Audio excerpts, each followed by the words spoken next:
दर्शकों, जैसा कि आप जानते हैं, कार्यक्रम जनवाणी के माध्यम से हम जनता से जुड़े मुद्दे और जनता की आवाज़ को आपके बीच लेकर आते हैं। दर्शकों, डाक विभाग, जी हाँ, पोस्ट ऑफिस कहीं ना कहीं हमारे जीवन का एक अभिन्न अंग है।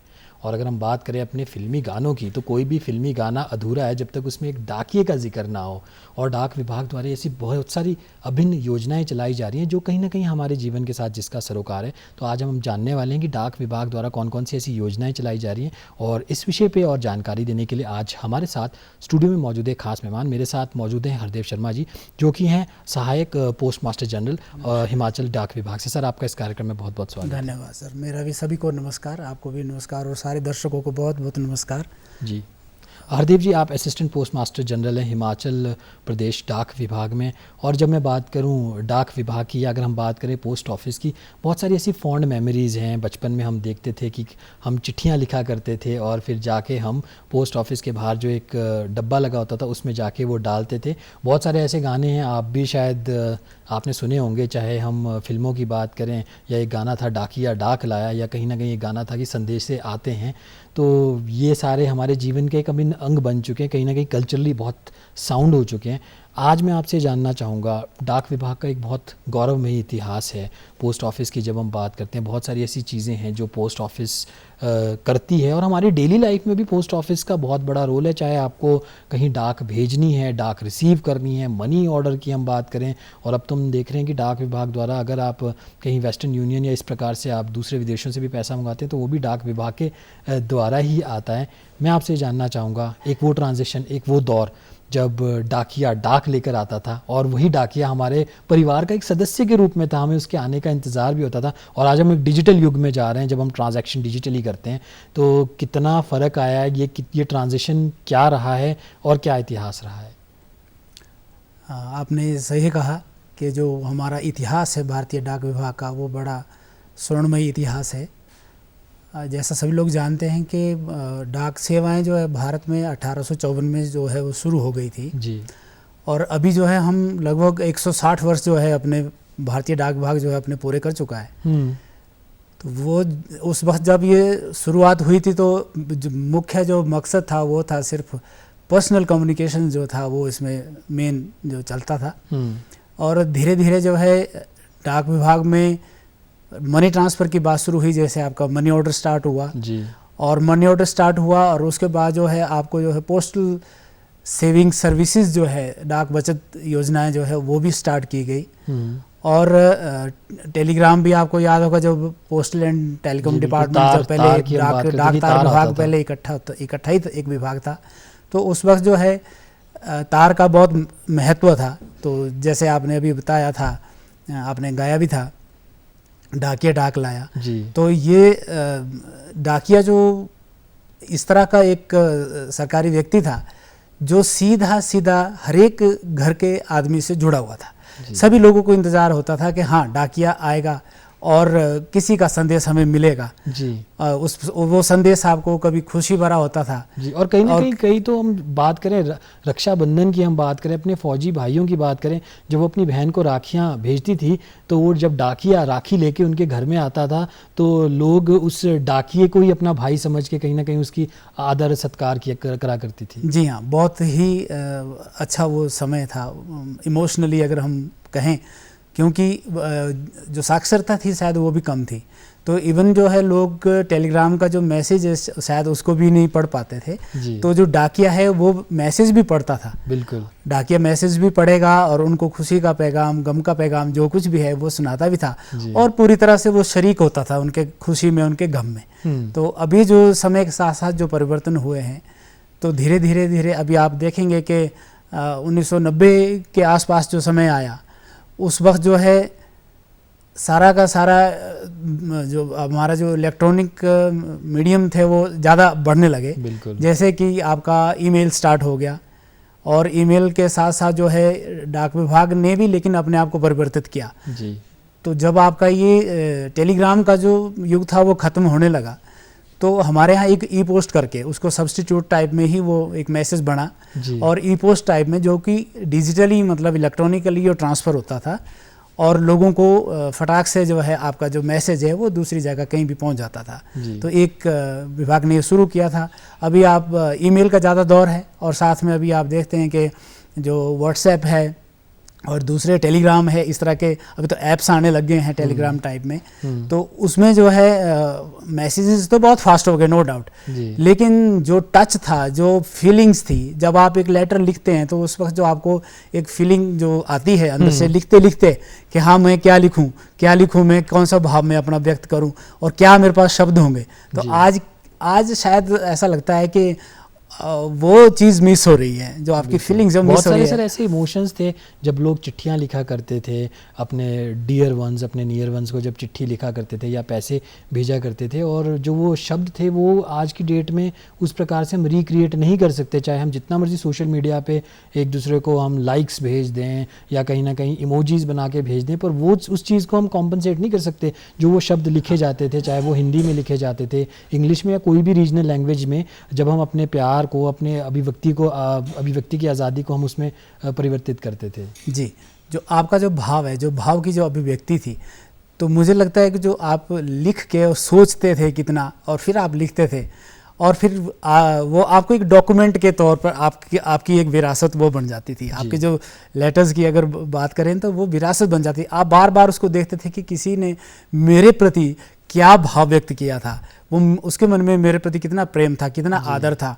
आज का जो समय है, आप देखेंगे कि आप एक दिन में हज़ारों मैसेजेस व्हाट्सएप के जरिए, टेलीग्राम ऐप्स के जरिए आप एक दूसरे को भेजते हैं, लेकिन आप उसमें से कितना याद रखते हैं? उसमें से आपको कितना याद रहेगा? बहुत कम आपको याद रहता है। लोग डिलीट कर देते हैं, मेमोरी को फ्री रखने के लिए, अपने सिस्टम को फास्ट करने के लिए उन सब चीज़ों को डिलीट कर देते हैं। बट वो जो चिट्ठियों का आप जिक्र कर रहे हैं वो आज भी कहीं ना कहीं हमारी मेमोरी है, और लोग उसको आज भी जब वो पढ़ते हैं तो उस चीज़ को कनेक्ट कर सकते हैं, उस इमोशन के साथ कनेक्ट कर सकते हैं। हरदेव शर्मा जी, मैं आपसे जानना चाहूँगा, जब एक व्यक्ति डाक विभाग की जब हम बात करते हैं, जब एक पोस्ट ऑफिस के अंदर डाक खाना जिसे हम कहते हैं हिंदी में, जब वो एक अंदर एंटर करता है तो क्या क्या सर्विसेज डाक विभाग द्वारा उसको वहाँ पे मिलती हैं? और अगर हम हिमाचल की बात करें तो हिमाचल में डाक विभाग कहाँ कहाँ पे सर्विसेज दे रहा है? क्या ऑल ओवर हिमाचल कनेक्टिविटी जब हम कहते हैं, क्या ऑल ओवर हिमाचल कनेक्टेड है डाक विभाग से? जी, अगर हम हिमाचल प्रदेश डाक मंडल की अगर बात करें तो वास्तव में जो भारतीय डाक विभाग जो भी सेवाएं देता है उसको हम मुख्यतः जो है वो 4 भागों में विभक्त कर सकते हैं। जी, तो एक जो हमारी सेवा है वो है मेल की सेवा, डाक की सेवा, जिसमें डाक का आना जाना, ट्रांसमिशन, डिलीवरी, ये सब जो है उसमें शामिल है। और दूसरा जो है वो है बैंकिंग की सेवा, तो जिसमें आपको तरह तरह की जो सेविंग बैंक स्कीम्स हैं, जिसमें आपका सुकन्या है, जिसमें आपका सीनियर सिटीजन सेविंग स्कीम है, महिला सम्मान बचत पत्र अभी जो जारी हुए हैं वो है, NSC है, KVP है और टाइम डिपॉजिट्स हैं। तो ये सारी इस तरह की बहुत सारी स्कीम्स हैं, और साथ ही साथ जो इंडिया पोस्ट पेमेंट बैंक भी उसका हिस्सा बना हुआ है। कहीं ना कहीं डिजिटली उस चीज़ को जो पूरी तरह से डिजिटली, जो इंडिया पोस्ट पेमेंट बैंक है वो एक पेपरलेस प्लेटफॉर्म है पूरा का पूरा। आपको ट्रांजैक्शंस करनी है तो उसमें आपको एक भी पेपर देने की ज़रूरत नहीं है। आपका जो अकाउंट खुलता है वो डिजिटली खुलता है, आपकी ट्रांजैक्शंस जितनी होती हैं वो सब डिजिटली होती है, और आपको कुछ भी पेपर कुछ कहीं ज़रूरत नहीं पड़ती है। तो एक वो बैंकिंग की सेवा है। एक हमारे पास जो है वो इंश्योरेंस का है। तीसरा जो सेक्टर है हमारा वो इंश्योरेंस का है। तो हमारे पास जो इंश्योरेंस है वो 2 तरह से है। एक है postal life insurance. Postal life insurance का जो क्लाइंटल है, जो उसके जो कस्टमर है, उसके जो उपभोक्ता है, वो पहले सरकारी कर्मचारी थे। ये हमारा जो है 1884 में जब भारतीय डाक विभाग अंग्रेजों के अधीन था तो उसी वक्त ये शुरू किया गया था। तो उस वक्त शुरू किया गया था तो सिर्फ इसलिए शुरू किया गया था कि जो यहाँ पर अंग्रेज फैमिलीज जो रहती थी, अंग्रेज सर्वेंट जो यहाँ पर रहते थे, उनको सुरक्षा कवच देने के लिए जो है अंग्रेजों ने स्टार्ट किया था। और आज़ादी के बाद जो है हमारे जो एम्प्लॉयज़ थे, जो गवर्नमेंट सर्वेंट्स थे, चाहे स्टेट गवर्नमेंट में थे या सेंट्रल गवर्नमेंट में थे, वो लोग इसका लाभ लेते रहे। और धीरे धीरे अब लेकिन इसका क्लाइंटल बेस जो है बहुत बढ़ा दिया गया है, और जो प्रोफेशनल्स हैं, जैसे वकील हैं, आपके डिग्री होल्डर्स हैं, प्रोफेशनल डिग्री होल्डर्स हैं, वो सारे के सारे, और अब जो है सरकार ने इवन ग्रेजुएट्स और डिप्लोमा होल्डर्स, सिंपल ग्रेजुएट्स, वो भी PLI पोस्ट लाइफ इंश्योरेंस को ले सकते हैं। दूसरा इसी का एक अंग है रूरल पोस्ट लाइफ इंश्योरेंस। तो रूरल पोस्ट लाइफ इंश्योरेंस धीरे धीरे जब डिपार्टमेंट ने ये महसूस किया कि जो क्योंकि हमारा जो नेटवर्क है वो बहुत बड़ा है। हिमाचल में हमारे 2337 जो है ब्रांच पोस्ट ऑफिसेज हैं जो हमारे पूरा रूरल एरिया में सिचुएटेड है सारे के सारे। और उसी तरह से हमारे पास 452 जो है 452 जो है सब पोस्ट ऑफिसेज है, उसमें से भी जो मेन है वो सारे रूरल एरिया में हैं जी। तो मतलब ये डिपार्टमेंट ने सोचा कि हमें जो सुरक्षा कवच है लाइफ इंश्योरेंस जो है वो ना केवल एक पर्टिकुलर ग्रुप तक लिमिट रखना चाहिए जी। उसको थोड़ा बाहर निकल के हर एक जो लास्ट माइल आदमी है उसको भी सुरक्षा कवच जो है वो मिलना चाहिए। इंश्योरेंस सबके लिए ज़रूरी है। तो 1995 में जो है रूरल पोस्ट लाइफ इंश्योरेंस जो है वो स्टार्ट किया गया। तो एक हमारा ये इंश्योरेंस का सेक्टर है। और हमारा इंश्योरेंस में जो सबसे खास बात जो हमारी रहती है वो है लो प्रीमियम और हाई बोनस, यानी कि जो रिटर्न आपको मिलता है वो बोनस के रूप में हम उसको टर्म जो है बोनस बोलते हैं। और जो प्रीमियम आपको देना होता है वो आपको दूसरे जितने भी इंश्योरेंस सेक्टर में लोग हैं, कंपनियां हैं, प्लेयर्स हैं, जितने भी हैं, उनके मुकाबले हमारा जो प्रीमियम है वो कम रहता है, हमेशा कम रहता है, काफ़ी कम रहता है। और जैसे मान लो आपका सम एश्योर्ड 1 लाख का है तो आपको जो हमको प्रीमियम देना होगा तो वो कैलकुलेशन में आएगा कि वो 1 लाख से कम ही आपको हमको देना होगा। दूसरी जितने भी प्लेयर्स है जब आप कैलकुलेट करेंगे तो आपकी 1 लाख सम एश्योर्ड अगर आपका है तो 1 लाख से ज़्यादा आपसे प्रीमियम कलेक्ट किया जा रहा होगा। तो ये हमारी खास बात है। मतलब काफ़ी कल्याणकारी योजनाएं जनता के लिए, और कहीं ना कहीं जो वो कनेक्ट है, जो हम कहते हैं कि जो पोस्ट ऑफिस है वो हर परिवार का एक सदस्य है, तो उस चीज़ को आप आज भी फॉलो कर रहे हैं। हरदीप जी, मैं ये जानना चाहूँगा, अक्सर हम सब लोग, कोई भी जो हमारे दर्शक हैं वो हमेशा पोस्ट ऑफिस जाते होंगे, ऐसा कोई भी नहीं होगा जो पोस्ट ऑफिस कभी नहीं गया है। पर जब हम पोस्ट ऑफिस में अंदर जाते हैं, आपने इतनी सारी स्कीम्स के बारे में बताया, ये सब तो वहाँ होती हैं, पर हम कुछ नई नई चीज़ें भी देख रहे हैं। एक हम बात करते हैं आपकी पोस्ट स्टैम्प्स की।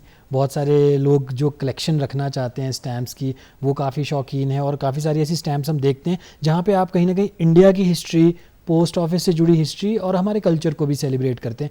एक मैं चीज़ देख रहा हूँ कि गंगा जल भी अब आपको पोस्ट ऑफिस में मिलता है। अगर हम बात करें आधार अपडेशन की, और इस प्रकार की सेवाएं भी पोस्ट ऑफिस में मिलती हैं, तो इस बारे में थोड़ा सा बताइए कि क्या क्या और बेनिफिट्स एक व्यक्ति को हो सकते हैं। ये हमारी एक, जैसे मैं आपको बता रहा था, तो ये एक हमारी एक miscellaneous category citizen centric services में ये सारी चीज़ें आती हैं जी। तो उसमें जैसे आपने अब आधार की बात करी, तो आधार जो है हमारे यहाँ हिमाचल प्रदेश परिमंडल में 251 सेंटर है, 251 पोस्ट ऑफिस में आधार की सेवाएं चल रही हैं।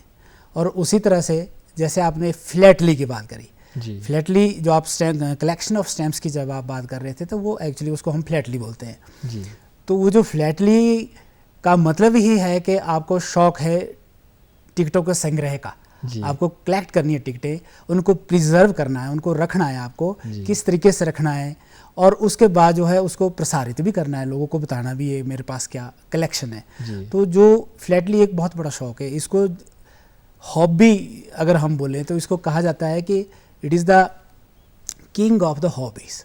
ये तरह तरह की हॉबीज़ लोगों में है, लेकिन ये सबसे श्रेष्ठ हॉबी जो है ये मानी गई है जी। इसका जो कारण है वो ये है कि जो हमारी पोस्ट ऑफिस में स्टैम्प्स जितनी भी रिलीज होती हैं वो 2 तरह की होती हैं। एक होती है डेफिनेटिव स्टैम्प्स और एक होती है कमेमोरेटिव स्टैम्प्स। तो जो डेफिनेटिव स्टैम्प्स होती हैं, जैसे आपको आर्टिकल्स पे लगानी होती हैं स्टैम्प्स, आपको मान लो एक रजिस्टर्ड आर्टिकल भेजना है, उस पर आपको स्टैम्प लगानी है, तो वो ऐसी स्टैम्प्स होती है जो डेफिनेट मीन्स कि वो बार बार हम उसको रिप्रोड्यूस करते हैं जी। हम बार बार उनको छापते हैं। लेकिन जो कमेमोरेटिव स्टैम्प्स होता है वो किसी पर्टिकुलर इवेंट पे, पर्टिकुलर पर्सनैलिटी पे और एक पर्टिकुलर मोनूमेंट पे जी। ये ऐसे मतलब बहुत खास एक फ्लोरा एंड फाउना पे, पर्टिकुलर फ्लोरा एंड फाउना पे इस तरह से वो जारी होता है। और एक बारी जब वो जारी होता है तो दूसरी बारी वो जारी नहीं होता है। बिल्कुल। तो इस तरह से वो, इसलिए उसे उसी टाइम पे अगर आप कलेक्ट कर लें तो वो आपके लिए भी अच्छा होगा। अगर आप हॉबी का शौक रखते हैं, अगर आप इतिहास को भी जानना चाहते हैं, इतिहास को भी संजोना चाहते हैं, अपने कल्चर को भी संजोना चाहते हैं, तो मेरे हिसाब से इससे अच्छी हॉबी कोई हो ही नहीं सकती। टिकटॉक के माध्यम से जो है आपका जो भी, जैसे आप भी बता रहे हैं, आपको भी इसका पूरा ज्ञान है कि जैसे हमारा कल्चर है तो कल्चर पे भी टिकट होता है, और जो हमारे स्पोर्ट्स है, हमारे स्पोर्ट्स पे टिकट छपते हैं, बहुत सारी वेराइटीज़ हैं, पर्सनैलिटीज़ पे भी टिकट छपते हैं, मॉन्यूमेंट्स पे भी टिकट छपते हैं। तो वो अपने साथ जो है एक इतिहास लेकर के चलते हैं। और जैसे जैसे ये रेयर होते जाते हैं, क्योंकि एक बारी छपना है तो जिसके पास कलेक्शन में आ गया उसके पास रहेगा, और उसके बाद वही उसका मालिक है, और उसके बाद जो है अपने हिसाब से फिर वो लोगों को उस हिसाब से दे भी सकता है, बेच भी सकता है उसको। आपकी 10 रुपये की टिकट 10,000 में भी जा सकती है, 10 रुपये की टिकट आपकी 1 करोड़ में भी जा सकती है। तो वो इसलिए उनको कमेमोरेटिव स्टैंप्स बोला गया है। तो आजकल जैसे बच्चों में हम बोलेंगे मोबाइल से रिलेटेड ज़्यादा हॉबीज़ ये हैं कि मोबाइल पे हम ज़्यादा गेम खेलते हैं, कुछ करते हैं, तो उसमें क्रिएटिविटी नहीं है। क्रिएटिविटी का जो उसमें पार्ट है वो बहुत कम है। तो अब जो ये हमारा फ्लैटली का जो हॉबी है, इसमें बच्चों को इतनी क्रिएटिविटी पैदा होती है कि मतलब वो सोचते हैं कि मतलब हम इसको कैसे मैनेज करें, और रिलैक्स महसूस करते हैं, मन को शांति मिलती है। दूसरी जितनी भी आजकल हॉबीज़ चल रही हैं, ज़्यादातर उसमें जो डिजिटल वाली जो हॉबीज़ अभी नज़र आ रही है बच्चों में, उनको डिस्टर्ब करती हैं, उनके मेंटल को, उनके मेंटल पीस को वो ख़राब कर रही हैं। जबकि ये हमारा जो टिकट कलेक्शन का जो हॉबी है, अगर ये बच्चों में ये पैदा हो जाए तो बच्चा जो सारी ज़िंदगी जो है उस चीज़ को याद रखेगा। और हमारे पास जो है यहाँ हिमाचल में बहुत बड़े बड़े फ्लैट लिस्ट है जो ये टिकटें कलेक्ट करते हैं, उनको संजोते हैं अपने पास। बड़े बड़े सेमिनार्स होते हैं, उनमें उसको दर्शाते हैं, तो उनको रिकॉग्निशन भी मिलती है स्टेट लेवल पे, नेशनल लेवल पे। और हमने देखा रेगुलरली भी आप लोग कॉम्पिटिशन्स वगैरह भी कराते रहते हैं। कहीं ना कहीं हम स्टैम्प्स की जब हम बात करते हैं, बहुत सारे लोग इसमें जुड़े हुए हैं। अपने कलेक्शंस भी कई बार लोग पोस्ट ऑफिस के माध्यम से दिखाते हैं कि उनके पास कितनी कलेक्शन है। हरदेव जी, मैं ये भी जानना चाहूँगा, जब हम पोस्ट ऑफिस की बात करते हैं तो एक तो जो पोस्ट ऑफिस का जो सबसे बड़ा जो जिसको हम पार्ट एंड पार्सल करेंगे या सर्विस कहेंगे, वो है कहीं ना कहीं चिट्ठियाँ भेजने की, रिसीव करने की। और उसमें नॉर्मल चिट्ठियाँ भी होती हैं, रजिस्टर्ड भी होती हैं, स्पीड पोस्ट भी होती हैं, यहाँ तक कि लोग लीगल नोटिस भी, जो कानूनी तौर पे नोटिस भी भेजती है, चाहे वो जुडिशरी हो, एडवोकेट्स हो, वो भी पोस्ट ऑफिस का ही इस्तेमाल करते हैं। दूसरी है एक बैंकिंग से रिलेटेड जो आप सर्विस देते हैं, चाहे वो डाक खाते खोलना हो, MIS, PPF वगैरह, ये सारी चीज़ें। मैं आपसे जानना चाहूँगा, सीनियर सिटीज़न की जब हम बात करते हैं, जो हमारे बुज़ुर्ग हैं, उनके लिए बहुत सारी ऐसी स्कीम्स चलाई जाती हैं पोस्ट ऑफिस के द्वारा, तो प्लीज़ थोड़ा उस बारे में बताइए हमें। जी, जो हमारा सीनियर सिटीज़न सेविंग स्कीम है, तो कोई भी सिटीज़न जो है जो 60 साल का हो गया है वो इसको ले सकता है जी। इस स्कीम के 5 साल की ये स्कीम है, और इसमें जो है 8.2 जो है रेट ऑफ इंटरेस्ट है, इस वक्त चल रहा है। और इसमें जो लिमिट है वो है 30 लाख। आप 30 लाख तक इसमें जमा करवा सकते हैं जी। और पहले इसमें लिमिट शायद 15 लाख हुआ करती थी जी, 15 लाख थी, अब वो बढ़ के जो है 30 लाख हो गई है। और इसमें जो इंटरेस्ट पेड होता है वो आपका क्वार्टरली पेड होता है जी, मतलब हर 3 महीने के बाद, हर एक 3 महीने में आपके सेविंग्स बैंक अकाउंट में ये ऑटोमेटिकली ट्रांसफ़र होता है। तो उसके लिए मतलब बार बार पोस्ट ऑफिस आने की ज़रूरत नहीं है। और जब सेविंग्स बैंक में आता है तो सेविंग्स बैंक से आप ATM के ज़रिए और IPPB के ज़रिए पैसा इधर उधर ट्रांसफ़र कर सकते। IPPB से saving bank, saving IPPB transfer कर सकते हैं आप जी। और उस पैसे को आप यूज़ कर सकते हैं। और इसमें जो एज का जो क्राइटेरिया है, जो रिटायरी लोग होते हैं, जैसे स्टेट गवर्नमेंट में हमारे जो रिटायरमेंट एज है वो 58 ईयर्स है, तो उनके लिए 60 साल की उम्र की सीमा की बाध्यता नहीं है। तो वो 58 में भी ले सकते हैं, लेकिन उनके लिए लिमिटेशन ये है कि उनको जो भी रिटायरमेंट बेनिफिट्स मिलते हैं, जिसमें उनका DCRG ग्रेचुटी वगैरह है, लिव इनकैशमेंट है और GPF है, ये सारा सब कुछ जो पैसा उनको मिलता है, जितना उनको मिला उसका प्रूफ देते हुए with in a month of disbursement, यानी कि जब उनको वो पैसा मिला है, उनके अकाउंट में आया है, 1 महीने के अंदर अंदर वो उस खाते को खोल सकते हैं। उसी तरह से जो मिलिट्री के लिए, लेकिन मिलिट्री जो रिटायर्ड लोग आते हैं उनके लिए थोड़ा डिफरेंट है। उनके लिए 50 साल की एज है, अगर वो 50 साल की उम्र में भी रिटायर हो रहे हैं तो फिर उनको जो है 50 वही 1 महीने के अंदर अंदर जो रिटायरमेंट बेनिफिट जब उनके खाते में आ गए हैं तो 1 महीने के अंदर अंदर उनको वो खोलना होता है। हरदेव जी, आपने जिक्र किया कि 30 लाख की इसमें लिमिट है, सीनियर सिटीजन सेविंग स्कीम की हम बात करते हैं, तो क्या ये किसी भी डाक खाने में जाके खोली जा सकती है या मेन ब्रांचेस पे ही खोली जा सकती है? और मैं आपसे ये जानना चाहूँगा, हम अक्सर ये कहते हैं कि टैक्स रिबेट मिलना चाहिए सीनियर सिटीज़न को, तो क्या ये टैक्सेबल होगी ये इनकम, या फिर इसमें भी कोई रिबेट दिया जाता है? ये पहले तो ये जो इनकम इसमें 50,000 तक अगर आप इंटरेस्ट अर्न कर रहे हैं तो वो आपका एग्जम्प्टेड है। और 50,000 के बाद जो आपका है, जो भी इंटरेस्ट आप अर्न करते हैं उसमें आपका TDS करता है 10%, और अगर पैन कार्ड नहीं है तो फिर 20%। तो ये इसमें ऐसा प्रावधान है। और कहीं ना कहीं अगर सीनियर सिटीजन 15H फॉर्म को टाइमली अगर वो टैक्स के दायरे में नहीं आते हैं तो वो 15H जो फॉर्म दे करके फिर तो कहीं ना कहीं उनकी डिडक्शन नहीं होगी सीनियर सिटीजन की। मैं आपसे जानना चाहूँगा, सीनियर सिटीजन सेविंग स्कीम जो पोस्ट ऑफिस की है वो मेरे हिसाब से शायद सबसे बड़ी ऐसी स्कीम है, और बहुत सारे आपके सब्सक्राइबर हैं, बहुत सारे ऐसे कस्टमर्स हैं जो सीनियर सिटीजन सेविंग स्कीम के तहत आते हैं। बहुत सारे बैंक इस स्कीम को रिक्रिएट करना भी चाहते हैं, पर कारण क्या है कि लोग बैंक को छोड़ के पोस्ट ऑफिस के पास ही आते हैं स्कीम के लिए? एक तो आपने ये पहले पूछा था कि क्या हम जो है ये सीनियर सिटीजन सेविंग स्कीम कहाँ कहाँ इसकी सुविधा है, तो मैं पहले ये बताता हूँ कि हमारे जो 470 जो पोस्ट ऑफिस है, जिसमें हमारे 18 हेड पोस्ट ऑफिस हैं और 452 जो है हमारे सब पोस्ट ऑफिस हैं। ये हर एक उस पोस्ट ऑफिस में ये सेवा उपलब्ध है। ये खाता वहाँ कहीं भी खोला जा सकता है, पहली बात तो ये है। और दूसरा जो नेक्स्ट जी मैं ये जानना चाह रहा था, आपने जिक्र किया कि हर जगह ये खाता खोला जा सकता है, कारण क्या है कि लोग पोस्ट ऑफिस को ही क्यों चूज़ करते हैं? क्योंकि ऐसी स्कीम्स हम देख रहे हैं कि इस प्रकार की लुक्रेटिव इंटरेस्ट देने वाली और बैंक्स भी लेकर आती हैं। काफ़ी सारी ऐसी बैंक्स हैं जो ये कहते हैं कि हम तो 1 साल में आपको इतना ज़्यादा रेट ऑफ इंटरेस्ट दे रहे हैं, पर फिर भी लोग उस बैंक की तरफ ना जाके पोस्ट ऑफिस में जा रहे हैं। पोस्ट ऑफिस की जो धरोहर जिसको हम समझते हैं वो 2 चीज़ें हैं, एक लोगों का विश्वास और दूसरी हमारी पहुँच। आप कभी भी बुजुर्गों से बात करेंगे, पुराने लोगों से बात करेंगे, तो अगर आप विश्वास की अगर बात करेंगे तो उनको पोस्ट ऑफिस पे जो है बहुत विश्वास है। उनको ये हमेशा लगता है कि हमारा जो पैसा है वो बिल्कुल सुरक्षित है।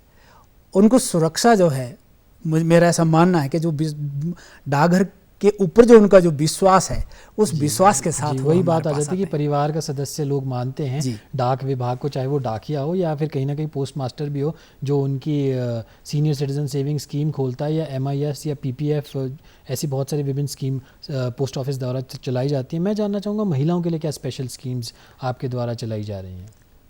महिलाओं के लिए एक तो बालिकाओं के लिए जो सभी लोग जानते हैं कि सुकन्या समृद्धि अकाउंट जो 10 वर्ष तक की बालिकाएं के लिए हम खोलते हैं, एक, और उसमें रेट ऑफ इंटरेस्ट जो है वो 8% है, सबसे ज़्यादा है। 250 रुपये से ही वो खाता खुल जाता है, बहुत कम अमाउंट है, और 1 साल में मिनिमम उसमें 1000 रुपया जमा करना होता है, और मैक्सिमम जो है आप 1.5 लाख रुपया जो है उसमें 1 साल में जमा कर सकते हैं। और पूरे ये आपका जो डिपॉजिट का जो पीरियड है वो 21 साल है। आप 21 साल जो है ये स्कीम चलती है, मैच्योर हो जाती है उसके बाद। और इसमें जो मैच्योर बीच में अगर पैसों की ज़रूरत पड़ जाए तो हायर एजुकेशन के लिए और बिटिया की शादी के लिए जो है वो पैसा जो है 50% जो है आप विड्रा कर सकते हैं। तो इसमें डाक विभाग ने जो है, हमारे सर्कल ने दूसरे जो हमारे प्लेयर्स हैं उनके मुकाबले जो है सबसे बढ़िया काम किया है। और अभी जैसे मैं बताना चाहूँगा आपको कि हमारे यहाँ जो है सुकन्या में जी, और काफ़ी फेमस स्कीम है सुकन्या समृद्धि योजना। सुकन्या समृद्धि देख रहे हैं कि और लोग भी काफ़ी इंस्पायर्ड रहते हैं। बहुत सारे ऐसे लोग हैं जो बेटी पैदा होते ही स्कीम को ले लेते हैं, उन्हें ये लगता है कि धीरे धीरे इसमें हम इन्वेस्ट करेंगे तो आगे चल के जो हमारी बेटियाँ है जब वो स्कूल में ग्रेजुएशन करती है या फिर कोई अपनी अलग कोई कोर्सेज लेती है तो उस टाइम वो यूज़ किया जा सकता है। जी, अभी मैं बताना चाह रहा था कि अभी जो हमारे हिमाचल में ही हमने 3,84,657 बालिकाओं का जो है इस सुकन्या समृद्धि अकाउंट खोले हैं। तो मतलब हमारा डाक विभाग, क्योंकि जो हमारी रीच है, और ये खाता जो है हमारा जो सबसे बड़ा छोटा यूनिट होता है वो होता है branch post office. Branch post office में भी ये खाता खुल जाता है, और वो ब्रांच पोस्ट ऑफिस जो है गांव के लोगों को सर्व करता है। वहाँ का जो पोस्ट मास्टर है वो सारे लोगों से परिचित होता है, भली भांति परिचित होता है। तो इस तरह से मतलब जब भी कोई कन्या किसी घर में पैदा हो तो हमारा ये रिक्वेस्ट है सभी अपने लोगों से, हम ये बार बार बात करते हैं अपने ब्रांच पोस्ट मास्टर से कि आपका ये ध्यान होना चाहिए कि जब भी कहीं किसी भी घर में जब कन्या पैदा होती है तो आप उसी वक्त जा करके उनको बधाई भी दो, और जो है साथ में सुकन्या समृद्धि खाता भी खोलो। और उसको इसमें सिर्फ डेट ऑफ बर्थ का प्रूफ चाहिए होता है, और बाकी के जो KYC डॉक्यूमेंट्स जो होते हैं वो लगते हैं सिर्फ पेरेंट्स के। जी, तो दूसरा जो है अभी सरकार ने जो है एक महिला सम्मान बचत पत्र योजना एक अभी शुरू की है। तो उसमें जो रेट ऑफ इंटरेस्ट है वो 7.5 है। तो बहुत अच्छा रेट ऑफ इंटरेस्ट है और ये 2 साल की ही इसकी जो है आपकी पीरियोडिसिटी है, इसका 2 साल में पूरा हो जाता है।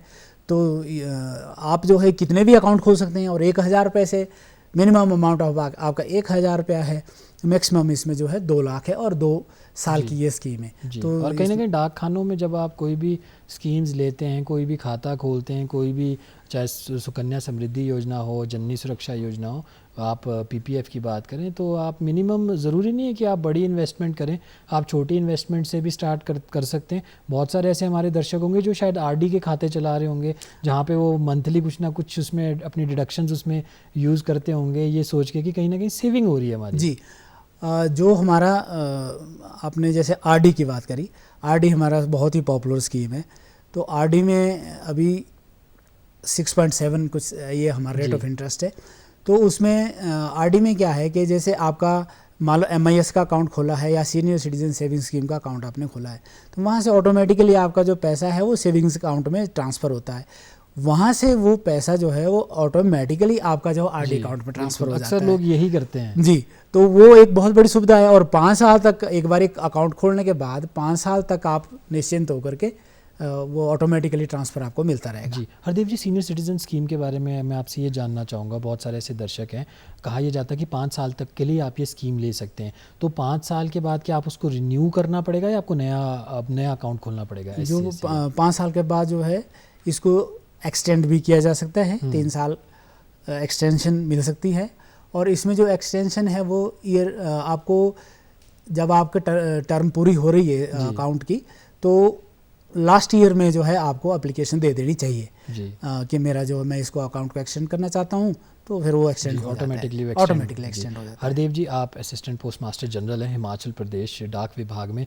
तो जाते हुए आप हमारे दर्शकों को, हम तो आपको अपना परिवार का सदस्य ही मानते हैं डाक विभाग को, तो आप जो दर्शक अभी आपको देख रहे हैं उनको क्या संदेश देना चाहेंगे संक्षेप में? संक्षेप में मैं तो सबसे ये प्रार्थना करना चाहता हूँ कि डाक विभाग के पास जितनी भी सेवाएं हैं, बचत हो, मेल हो, इंश्योरेंस हो, इंडिया पोस्ट पेमेंट बैंक हो, और छोटी छोटी जो सेवाएं हैं जैसे 20 रुपये में आपका, अगर आप हमारे पास आपका अकाउंट है तो 20 रुपये में सुरक्षा बीमा योजना है, तो 1 साल के लिए जो है 2 लाख का सम एश्योर्ड हो जाता है और एक्सीडेंटल में। और उसी तरह से जो IPPB है हमारा, उसमें आपका जो 396 रुपये में 10 लाख का आपका एक्सीडेंटल इंश्योरेंस कार्ड हो जाता है। इस तरह की मतलब बहुत सारी स्कीम्स हैं जी, तो आप उनका फ़ायदा उठाइए। बिल्कुल, और इन स्कीम्स का हम सब लोग फ़ायदा लेंगे। हमारे जो दर्शक भी देख रहे हैं वो भी पोस्ट ऑफिस के साथ कहीं ना कहीं जुड़े हैं और उस स्कीम का फ़ायदा ले रहे हैं। सर, आप हमारे इस कार्यक्रम में आए उसके लिए बहुत बहुत शुक्रिया, धन्यवाद। तो दर्शकों, आज के जनवाणी कार्यक्रम में बस इतना ही। अब मुझे दीजिए इजाज़त, नमस्कार।